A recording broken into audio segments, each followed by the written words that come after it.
ከቆሸሸ ጓደኛ ጋር የምትውል ከሆነ ቆሻሻን ነው አንጸባርቆ የሚያሳየህ። ያንተን አለመቻል፣ መውደቅን፣ መዝረክረክን፣ ጥፋትህን ነው አንጸባርቆ የሚያቀርብልህ። የቻለ ጓደኛ፣ ጎበዝ፣ ተስፈኛ፣ ተራማጅ፣ የሚጥር ጓደኛ ጋር ከሆንክ ተስፋህን፣ እርምጃህን፣ ችሎታህን አንጸባርቆ ያሳያል። ከማን ጋር ነው የምትውለው? ከማን ጋር ነው የምትውለው? የራሱን ጭንቀት አንተ ላይ ሊያላቅቅ ይመጣል። የራሷን ውድቀት አንቺ ላይ ልትጭን ትመጣለች። አንዳንዱ አንተ እኮ ማትረባ ሰው እኮ ነህ አችልም ይላል።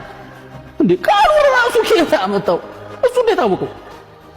እሱ ስለማይረባ ሁሉም ሰው የማይረባ ይመስላል።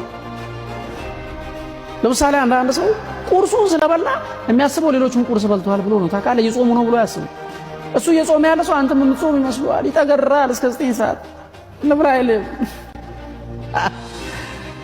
ቦታ ጠፍቶብህ ዝም ብለህ አንገትህን አውጥተህ አባቱ ቀበሌ የት ጋር ነው የምትለው አይደል? አማርኛ እኮ ነው የምትችለው። በአማርኛ ነው የምትጠይቀው። ለምን? አንተ አማርኛ ስለምትችል መንገድ ላይ የሚሄደው ሰው የአማርኛ የሚችል ይመስላል። ባይ ዲፎልት አንተ የምትችለውን ሰው ሁሉ የሚችል ይመስላል። ገብቶሃል? ለራሳቸው መያዣ መጨበጫ ካጡ፣ ተስፋ ከቆረጡ፣ ካልተሳካላቸውና ይህን ሁሉ ብስጭት አንቺ ላይ ልወጣው እያሉ ሰበብ ከሚፈልጉ ሰዎች ጋር አትዋያቷል። አንተ የተለየህ ነህ። አንቺ በጣም ትለያለሽ። የደካሞች እልህ መወጫ አይደለሽም። በራሳቸው ከሚተማመኑ፣ ደስተኛ ከሆኑ፣ ከሚጥሩና ተስፋ ካላቸው ፈጣሪን ከሚወዱ ሰዎች ጋር ዛሬውኑ ጓደኝነት ጀምሪ። ያኔ ምን ያህል አቅም እንዳለሽ፣ ምን ያህል ችሎታ እንዳለ ጥርት ባለ መስታወት ታያለህ። ጥርት ባለ መልክ ትገነዘቢያለሽ። ይኸው ነው።